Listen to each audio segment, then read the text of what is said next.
तो मूवी की शुरुआत में हम लक्ष्मी नाम की एक लड़की को देखते हैं जो कि नक्सलों की गैंग से ताल्लुक रखती थी और वो जेल में बंद होती है। वहां पर मौजूद पुलिस ऑफिसर विक्रांत, जिन्हें सब पाजी कहकर पुकारते थे, वो लक्ष्मी को सांत्वना देते हुए उससे सवाल जवाब कर रहे होते हैं कि वो ये काम क्यों करती है और उसका मकसद क्या है। लक्ष्मी अपना दुख दर्द बांटते हुए कहती है कि उसे चाहिए सरकार और उनके कुत्तों से आजादी। तभी वहां पर नशे में धुत एक सीनियर ऑफिसर आता है और लक्ष्मी के साथ बदतमीजी करने लग जाता है। पाजी थोड़ा अच्छे दिल के इंसान थे तो वो उसे रोकने की कोशिश करते हैं, पर सीनियर ऑफिसर उसे हड़काकर चुप करा देता है। फिर उसके बाद सीनियर ऑफिसर लक्ष्मी के साथ जबरदस्ती करते हुए अपनी घिनौनी सोच को पूरा कर रहा होता है और पाजी कुछ नहीं कर पाते। और ये सब कुछ वहां बैठे एक नेता के कहने पर हो रहा था। तभी वहां लक्ष्मी की नक्सली गैंग आकर पुलिस स्टेशन पर आक्रमण कर देती है और लक्ष्मी को बचा लेती है। लक्ष्मी जाने से पहले इंकलाब जिंदाबाद का नारा लगाते हुए उस नेता का गला काट देती है, लेकिन पाजी को नहीं मारती क्योंकि उसने पूरी कोशिश की थी कि उसके साथ कुछ भी गलत ना हो। तो वो उसके हाथ में एक बम देती है और कहती है कि जब जिंदगी में अत्याचार बढ़ने लगे तो इसे फोड़ देना, और इतना कहकर वो वहां से चली जाती है।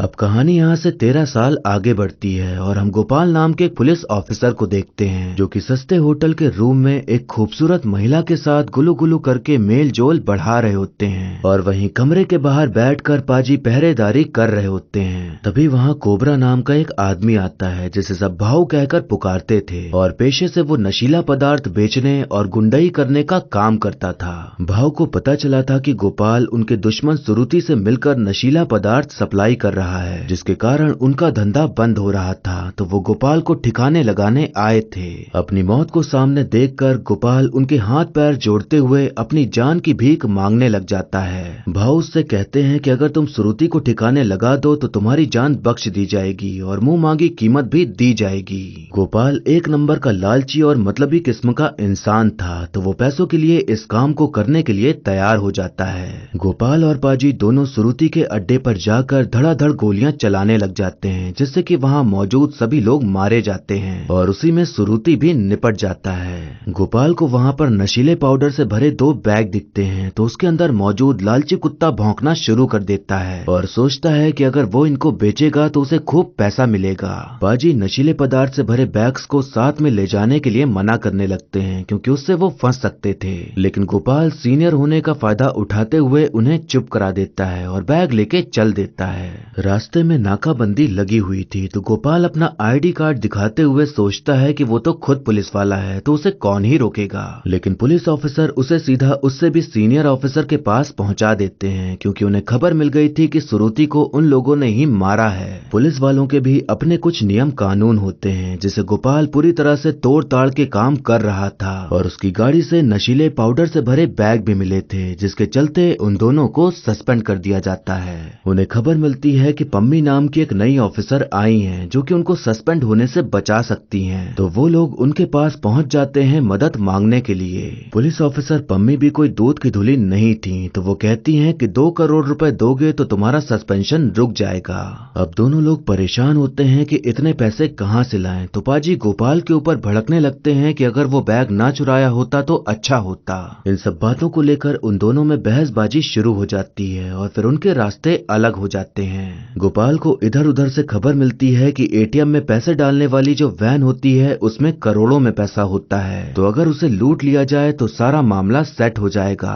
वो 2-4 अपने जैसे भ्रष्ट ऑफिसर को लेकर एक प्लान बनाता है और निकल पड़ता है पैसों से भरी वैन लूटने के लिए। उधर पाजी सोच में डूबे होते हैं कि अगर उनकी नौकरी चली गई तो उनके परिवार का क्या होगा, और अगर नौकरी चाहिए तो उसके लिए पैसे भी नहीं हैं। तो इन्हीं सब सोच में डूबकर वो अपने बक्से से वही बम निकालते हैं जो लक्ष्मी ने उसे दिया था उस वक्त फोड़ने के लिए जब उनकी जिंदगी में अत्याचार बढ़ने लगे। तो पाजी के हिसाब से शायद अब समय आ गया था उस बम को फोड़ने का। अब हम देखते हैं कि गोपाल और उसके साथी पुलिस की वर्दी पहनकर नाकाबंदी लगाते हुए रोड के बीच में खड़े हो जाते हैं, और जैसे ही वैन आती है उस पर गोलियों की बौछार कर देते हैं। वैन में बैठा एक सिक्योरिटी गार्ड वहां से भाग निकलने में कामयाब हो जाता है, लेकिन बाकी सभी लोग मारे जाते हैं। आखिर में सिर्फ गोपाल बचता है, तो वो वैन लेके वहां से फरार हो जाता है। जो सिक्योरिटी गार्ड बच निकला था वो किसी को खबर दे रहा होता है कि किसी ने वैन पर हमला कर दिया है, उसे जल्दी से पकड़ो। हम देखते हैं कि गोपाल एकदम मौज में पैसों से भरी वैन लेकर लेकर जा रहा होता है कि तभी एक गाड़ी वैन को टक्कर मार देती है और वो वहीं पर बेहोश हो जाता है। गाड़ी में सवार थे लवली और दानिश, जो कि उन्हीं पैसों को लूटने आए थे। अब यहाँ से कहानी थोड़ा पीछे जाती है, जहाँ हम देखते हैं कि वैन को लूटने का प्लान बनाने से पहले गोपाल भाऊ से मिलने जाता है, क्योंकि उसे लूट करने के लिए हथियार चाहिए थे। भाऊ अपना फायदा देखकर हथियार देने को तैयार हो जाते हैं और तभी हमें वहाँ लवली दिखाई पड़ती है, तो पता चलता है कि वो भाऊ की ही बेटी है। लवली किसी पार्टी में जा रही थी, तो उसकी सुरक्षा के लिए भाऊ अपने चेले दानिश को साथ में भेज देते हैं। यहाँ हमें पता चलता है कि दानिश और लवली प्रेमी प्रेमिका हैं और वो सालों से एक दूसरे के साथ हैं। उनके प्यार में दरार लवली के पिताजी थे, क्योंकि अगर उन्हें पता चल जाता कि उनकी बेटी उनके ही चेले के साथ छई छपा छई कर रही है तो वो दोनों को ही टपका देते। इसीलिए वो सोचते हैं कि अगर उन्हें अपने प्यार को आजाद पंछी की तरह उड़ने देना है तो उन्हें देश छोड़कर कहीं और चले जाना चाहिए, तभी उनके प्यार की नैया पार हो पाएगी। खुली आंखों से जो सपना वो देख रहे थे वो देखने में तो अच्छा था, पर उसे पूरा करने के लिए उन्हें खूब सारा पैसा चाहिए था। तो वो सोच रहे होते हैं कि इतना पैसा लाए कहां से। तभी उनको गोपाल एक रेस्टोरेंट में जाते दिखाई पड़ता है, तो वो उसके पीछे पीछे चले जाते हैं, क्योंकि उन्हें शक हो गया था कि वो कोई बड़ी लूट करने वाला है। जब गोपाल अपने साथियों के साथ वैन लूटने का प्लान बना रहा था तो वो सारी बातें दानिश और लवली सुन लेते हैं और उन्हें समझ आ जाता है कि उन्हें यहीं से पैसे की प्राप्ति हो सकती है। वो दोनों गोपाल का पीछा करना शुरू कर देते हैं और सारी लूटपाट हो जाने के बाद वो वैन को टक्कर मार के उसे अपने कब्जे में ले लेते हैं और कहानी यहाँ से वर्तमान में आ जाती है। अब हम देखते हैं कि दोनों लोग खुशी खुशी वैन लेकर जा रहे होते हैं, ये सोचकर कि अब उनके सपने और उनका प्यार पूरा हो पाएगा। लेकिन तभी एक गोली दानिश के कान को छूते हुए निकल जाती है और उनकी गाड़ी खाई में जा गिरती है। वो गोली चलाने वाले इंसान थे पाजी, जो कि पुलिस ऑफिसर पम्मी के साथ मिल गए थे उस वैन को लूटने के लिए। अब हमें वो समय दिखाया जाता है जब पाजी बम लेकर उसे फोड़ने के लिए बैठे हुए थे कि तभी उनके पास पुलिस ऑफिसर पम्मी का फोन आ जाता है और वो कहती हैं कि आपके जानने वालों को हमने पकड़ रखा है, तो उनके बारे में थोड़ी जानकारी चाहिए। जिन आदमियों को पम्मी ने पकड़ा था वो सस्ते और गैर कानूनी तरीके से कट्टे बनाते थे और उन्हीं कट्टों का इस्तेमाल करके पुलिस नक्सलियों का एनकाउंटर करती थी, तो इसलिए पाजी उनको पहचानते थे। उन आदमियों में से एक आदमी पम्मी को बहलाते हुए पैसे देकर उन्हें छोड़ने की डील करने लग जाता है, लेकिन पम्मी लाख 2 लाख से खुश नहीं होने वाली थी। तो दूसरा आदमी कहता है कि मेरा एक दोस्त सिक्योरिटी गार्ड है जो कि एटीएम में पैसे डालने वाली वैन की सिक्योरिटी का काम करता है, तो हम उसकी मदद से वैन को लूट कर करोड़ों रुपए कमा सकते हैं। पम्मी को यह आइडिया पसंद आता है, तो वो पाजी को भी उस प्लान में शामिल कर लेती हैं, क्योंकि उन्हें भी अपना सस्पेंशन रुकवाने के लिए पैसे तो चाहिए ही थे। तो अब वैन को सिक्योरिटी देने वाले में से एक सिक्योरिटी गार्ड को अपने प्लान में शामिल करके वो वैन लूटने का सोच लेते हैं, पर उससे पहले ही गोपाल ने वैन को लूट लिया था और फिर उससे लवली ने लूट लिया और अब आखिर में पम्मी और पाजी वैन को अपने कब्जे में ले लेते हैं। गोपाल को जब होश आता है तो वो किसी तरह वैन के पास पहुंच जाता है, तो वो देखता है कि वहां पर पम्मी, पाजी, लवली, दानिश पहले से ही मौजूद हैं, तो उसे समझ नहीं आता कि आखिर चल क्या रहा है। लालची कुत्ता तो सभी के अंदर था, पर गोपाल से बड़ा लालची कुत्ता कोई नहीं था, तो सभी लोग उसके ऊपर बंदूक तानकर खड़े हो जाते हैं। इतने में उन्हें एहसास होता है कि कोई आ रहा है, तो वो लोग एक खंडहर घर में छुप जाते हैं। हम देखते हैं कि लक्ष्मी अपने गिरोह के साथ अपने अड्डे पर आ रही थी, तो उसे शक होता है कि उसके अड्डे में कुछ लोग छुपे हुए हैं, तो वो अंधाधुंध गोलियां चलाने लग जाती है। पाजी देखते हैं कि वो तो वही लक्ष्मी है जिससे वो पहले भी मिल चुके हैं, तो वो बाहर निकलकर उससे शांति से बात करते हुए सभी को छोड़ देने की विनती करने लगते हैं। पाजी की बात मानकर लक्ष्मी उन सभी को जाने को कह देती है, लेकिन इतने में ही गोपाल को कहीं से मशीन गन मिल जाती है, तो वो पागल कुत्ते की तरह सभी के ऊपर गोलियां चलाने लग जाता है। अब वहाँ पर हर कोई एक दूसरे के ऊपर गोलियां बरसा रहा होता है और देखते ही देखते सभी लोग एक दूसरे को मारकर उस खंडहर को शमशान घाट बना डालते हैं और आखिर में जिंदा बचता है सिर्फ गोपाल। गोपाल वैन से पैसों से भरा बक्सा निकालकर उसी जंगल में छुपा देता है और फिर वो हॉस्पिटल में भर्ती हो जाता है। अब उसके ऊपर इंक्वायरी बैठाई जाती है, तो वो मनगढ़ंत कहानी बताते हुए कहता है कि वो, पाजी और पम्मी पार्टी करके घर जा रहे थे, तो उन्हें दिखा कि वैन की लूट हो रही है जो कि भाव के आदमी कर रहे हैं, तो हमने उन पर हमला कर दिया। फिर अचानक वहाँ नक्सल लोग आ गए और उनमें भी भिड़ंत हो गई, जिसके कारण सभी लोग मारे गए और आखिर में बचे सिर्फ पाजी, मैं और पम्मी। भाव के कुछ लोग वैन के साथ हमें भी लेकर जा रहे थे, तो मौका देखते ही मैंने ड्राइवर पर हमला कर दिया। में जा गिरी। सारे नक्सल मारे गए थे, लेकिन उनकी लीडर लक्ष्मी जिंदा थी, तो उसने पहले पाजी के ऊपर गोली चलाकर उन्हें मार दिया। फिर हम पर बम से हमला कर दिया, तो ऑफिसर पम्मी ने मुझे धक्का देकर दूर कर दिया, जिसकी वजह से मैं तो बच गया, पर वो मारी गईं। आज मैं अगर जिंदा हूँ तो सिर्फ पम्मी की वजह से जिंदा हूँ, वरना मैं भी मारा गया होता।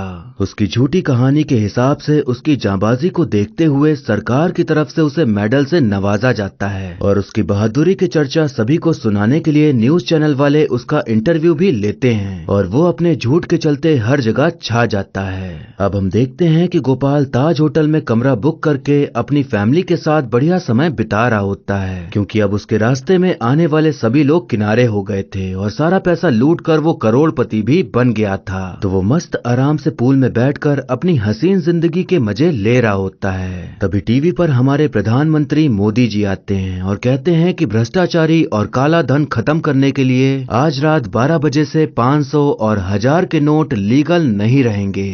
अब ये खबर सुनकर गोपाल का सारा खून सूख जाता है और पानी में रहते हुए भी घबराहट के मारे अपने पसीने से ही भीग जाता है, और किसी खिसियानी बिल्ली की तरह एकदम चिढ़ते हुए अपने आप को और इस फैसले को कोस रहा होता है, क्योंकि उसकी बदकिस्मती ये थी कि ये कहानी उस समय की है जब नोटबंदी होने वाली थी, और जो उसने पैसे चुराए थे वो 500 और 1000 के नोट में ही थे। लालची पागल आवारा कुत्ता बनकर उसने सभी आवारा कुत्तों से पंगा लिया और न जाने कितनों को मार डाला, और सारे कर्मकांड करने के बाद भी उसके हाथ पैसे नहीं लगे, और अब उसकी हालत धोबी के कुत्ते के जैसी हो गई थी, न घर का न घाट का। और फिर इसी के साथ मूवी यहीं पर खत्म हो जाती है। तो दोस्तों, इस मूवी से सबसे बड़ी सीख यही मिलती है कि लालच बुरी बला है। ज्यादा लालची होना मतलब अपने ही पैर पर कुल्हाड़ी मारना होता है। ये मूवी कई लालची कुत्तों से भरी हुई है, जिनके मन में बस पैसों का लालच भरा हुआ है और वो उसके लिए कुछ भी करने को तैयार हैं। इस फिल्म में बस पाजी ही थे जो थोड़ा बहुत सही थे, बाकी और सभी लोग बस पागल कुत्ते की तरह किसी को भी काटने को तैयार थे अपने मतलब के लिए। यहाँ हमें ये भी सीखने को मिलता है कि कभी भी हमें कुछ भी पाने के लिए बुराई का रास्ता नहीं चुनना चाहिए, क्योंकि जब वो चीज नहीं मिलती या मिलने के बाद हाथ से निकल जाती है तो उसका दुख तो बहुत होता है, पर आप किसी को बता नहीं सकते, क्योंकि जिस रास्ते को अपनाकर आपने उसको पाया है वो गलत था, तो लोगों के सामने आप बुरे बन जाएंगे और फिर इसके बाद अपने में ही फ्रस्ट्रेट रह के जीना पड़ता है। इस मूवी को बनाया है आसमान भारद्वाज ने, जो कि विशाल भारद्वाज के बेटे हैं, जिन्होंने मकबूल, ओमकारा, हैदर, कमीने, सात खून, माफ जैसी बेहतरीन फिल्में बनाई हैं। तो अपने पिता से प्रेरित होकर उनके बेटे ने भी मूवी बनाने की शुरुआत करते हुए इस मूवी को बना डाला, जो कि अच्छी भी है और थोड़ी बुरी भी। अच्छाई ये है कि इसका सेकंड हाफ काफी अच्छा है और बहुत कुछ ट्विस्ट एंड टर्न देखने को मिलते हैं, जिससे कि मजा आता है मूवी देखने में। वहीं मूवी का फर्स्ट हाफ कब शुरू होता है और कब खत्म पता ही नहीं चलता, और हम सोचते रह जाते हैं कि अभी कहानी डेवलप हो रही है, जरूर कुछ आएगा, पर सारा मजा आपको इंटरवल के बाद ही मिलता है। वैसे तो ये मूवी छोटी है, पर काफी ऐसे सीन्स हैं जो काट दिए जाएं तो और छोटी हो सकती थी। फिल्म में एक सीन है जहां गोपाल सुरुचि को मारने जा रहा होता है, लेकिन उससे पहले अपना मंगलवार का व्रत तोड़ने के लिए उसी वक्त पूजा करता है और फिर प्रसाद खाकर टीका लगाकर उसे मारने जाता है। तो ये सीन यहाँ क्यों था, इसका बिल्कुल भी सेंस समझ नहीं आया। मूवी में डार्क कॉमेडी देखने को मिलती है, यानी कि गंभीर हालातों में भी कुछ ऐसा हो जाना कि देखने वाले को हंसी आ जाए। तो ये चीज कहानी में काफी अच्छे से डाला गया है। सबसे ज्यादा हंसी तब आती है जब गोपाल सारे सियापे करके आराम से पूल में बैठा होता है और तब मोदी जी आकर उसकी वाट लगा देते हैं, तो सबसे ज्यादा मजा वहीं आई और थिएटर में मौजूद गिनती के कुछ लोग इस सीन पर बहुत हंसे थे। इस फिल्म में गाली गलौज सुनने को मिलती है और जहाँ जरूरत नहीं है वहाँ भी गाली सुनने को मिल जाती है, तो वो काफी ज्यादा फोर्सफुल लगा, क्योंकि पता चल रहा था कि खाली कैरेक्टर को बुरा या कूल दिखाने के लिए गाली बुलवाई जा रही हैं। मूवी की cinematography, colour grading, editing, camera angles काफी अच्छे हैं और सारे सीन फिल्म के जॉनर के हिसाब से एकदम परफेक्ट नजर आते हैं। गोपाल वैन को जब लूटने वाला होता है तो वो सीन वन टेक में ही फिल्माया गया है, जो कि बहुत मुश्किल काम होता है, पर वो सीन काफी बढ़िया देखने को मिलता है और मेहनत साफ नजर आती है। फिल्म में 2-3 लूप होल्स भी देखने को मिलते हैं, जो कि थोड़े अटपटे से लगे।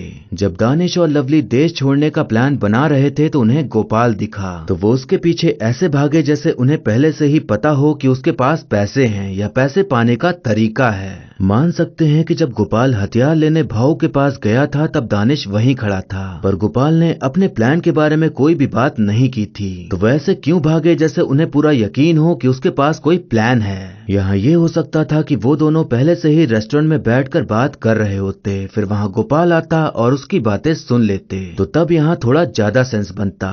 फिर एक सीन ये भी है कि जब वो दोनों वैन को टक्कर मार के गोपाल को बेहोश कर देते हैं, उस वक्त उसके साथ एक सिक्योरिटी गार्ड मौजूद था। तो वो सोचते हैं कि उसे अपनी गाड़ी में डालकर जला देते हैं ताकि सबूत ना मिले। जब उन्हें सबूत मिटाने ही थे तो गोपाल को गाड़ी में डालना चाहिए था, न कि सिक्योरिटी गार्ड को। मेन आदमी तो गोपाल था, न कि सिक्योरिटी गार्ड। तो वो लोग अगर उसको मार देते तो कहानी आराम से वहीं खत्म हो जाती और बाद में खून खराबा भी कम होता और शायद सभी को बराबर पैसे भी मिल जाते। लेकिन मूवी में गलतियां ही तो कहानी आगे बढ़ाती हैं, तो गलती होना भी जरूरी है। अब एक्टिंग की बात करें तो अर्जुन कपूर अपनी एक्टिंग के लिए हर जगह छाए रहते हैं और अपनी एक्टिंग से वो चर्चाओं में बने रहते हैं। अच्छी एक्टिंग के लिए नहीं बल्कि बुरी एक्टिंग के लिए। इस बात से मैं इनकार नहीं कर सकता कि उनके अंदर पहले से थोड़ा सुधार आया है और इस फिल्म में वो ठीक ठाक कलाकार के रूप में देखने को मिले हैं। लेकिन आखिरी वाले सीन में जो उन्होंने रिएक्शन दिए हैं वो बिल्कुल ही फीके थे।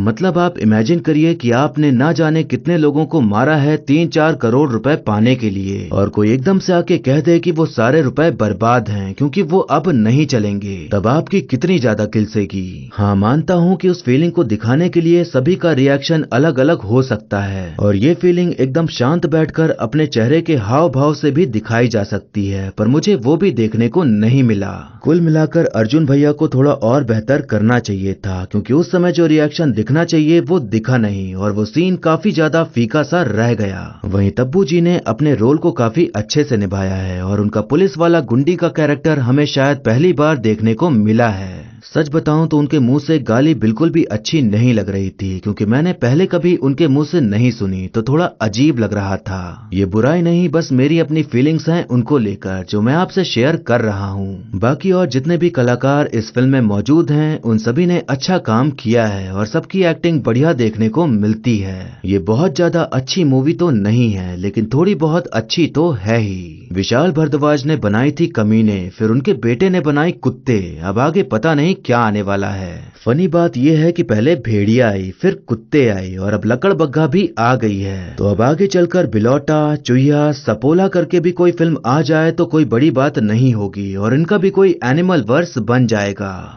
तो ये था एक्सप्लेनेशन कुत्ते मूवी का। आपको मूवी और मेरा एक्सप्लेन करना कैसा लगा ये कमेंट करके जरूर बताइएगा और ऐसे ही आने वाली वीडियोस देखते रहने के लिए हमारे चैनल को सब्सक्राइब करें और बेल आइकन दबा दें, जिससे कि आपको नई वीडियोस की नोटिफिकेशन मिल जाएगी। आप चाहें तो मुझे इंस्टाग्राम या फेसबुक पर भी फॉलो कर सकते हैं, लिंक आपको डिस्क्रिप्शन में मिल जाएगा। और वीडियो अच्छी लगी हो तो लाइक जरूर करें, आपके लाइक और कमेंट से मुझे और भी वीडियोस बनाने का मोटिवेशन मिलता है। तो मिलते हैं नेक्स्ट वीडियो में, तब तक के लिए टाटा, बाय बाय और नमस्ते।